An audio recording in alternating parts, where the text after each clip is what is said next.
Laymen's evangelical fellowship విశ్వాసమే విజయము అనుదిన ధ్యానములు జనవరి 17వ తారీఖు. విజయ రహస్యం. అందుకు సర్పము, మీరు చావనే చావరు అని స్త్రీతో అనగా. ఆదికాండము 3వ అధ్యాయము 4వ వచనం. బైబిలు ఏ విషయమునైనా తప్పు అని చూపించినప్పుడు కొన్ని సందర్భాలలో అది సరియే అని నీవు వాదించవద్దు. నీ హృదయాన్ని సాతాను గమనిస్తున్నాడు.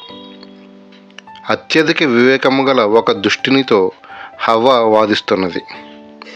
ఈ స్త్రీ అవిధేయత వలన ఎటువంటి చెడు పరిణామాలు సంభవించాయి?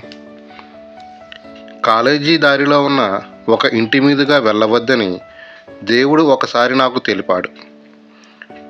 దూరం కొంచెం ఎక్కువైనా కానీ వెంటనే నా దారి మళ్లించి వెళ్ళాను. నా తోటి విద్యార్థి ఒకడు ఆ ఇంటిలో పాపంలో పడి తన జీవితాన్ని నాశనం చేసుకున్నాడు. పాపమున్న ఇంటి ఛాయలలోకి కూడా వెళ్ళవద్దని దేవుడు సెలవిస్తున్నాడు. నీవు ప్రార్థనలో వెనకబడినప్పుడు నీవు తప్పైన స్థలాలలోకి వెళ్తావు మరియు నీ పాపాన్ని ఒప్పుకోవడానికి బదులు వాదనకు దిగుతావు. ప్రార్థన చేయాలన్న మనసు నీకు రాకపోతే నీవు నాశన మార్గము వైపు వెళ్తున్నావన్న దానికి అది సరి అయిన గుర్తు. ఒక స్త్రీ తప్పైన స్థలములో నుండుటను బట్టి దేవుని గొప్ప ప్రణాళికలు పాడైపోతూ ఉండినాయి. ప్రతిరోజు ఆదాము హవ్వ దేవునితో సహవాసం చేస్తూ ఉండేవారు. వారు సాయంకాలం వరకు కనిపెట్టి దేవుని అడిగి ఉండవలసినది.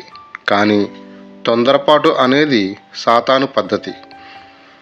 ఏ పని చేయడానికైనా ముందు ఆయన కొరకు కనిపెట్టమని దేవుడు నాకు నేర్పించాడు.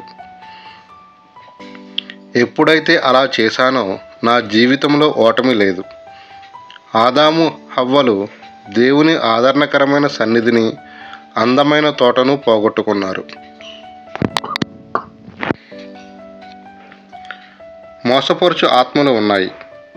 ఏదైనా కొంచెము జయము నీ జీవితంలో సంభవించినప్పుడు వెలుగుదూతల వలె కొన్ని మోసపరుచు ఆత్మలు సలహాదారులుగా వస్తాయి. వాటి వెనుక నిన్ను నాశనం చేయి చీకటి శక్తులు వస్తాయి. నేను బాలుడుగా నున్నప్పుడు దేవుని కొరకు గొప్పవాటిని చేసిన వారిని చూశాను. అయితే వారు కొంతకాలం తర్వాత వెనుదిరిగి పాపంలో పడిపోయారు. నీవు ఎవరితో సహవాసం చేస్తున్నావు? నీవు ఎవరితో సంభాషిస్తున్నావు? నీ ఆత్మీయ జీవితాన్ని పెంపొందించుకోవడానికి యవ్వన కాలమే శ్రేష్టమైన సమయము. నీవు చెడుగును శాశ్వతంగా ద్వేషించాలి. ప్రార్థన చేయడంలో అలసిపోవద్దు. నీ ప్రార్థనా బలము రానైన దినాలలో అనేక ఆత్మలకు సహాయకరంగా ఉంటుంది. ఎన్ దానియేలు గారు.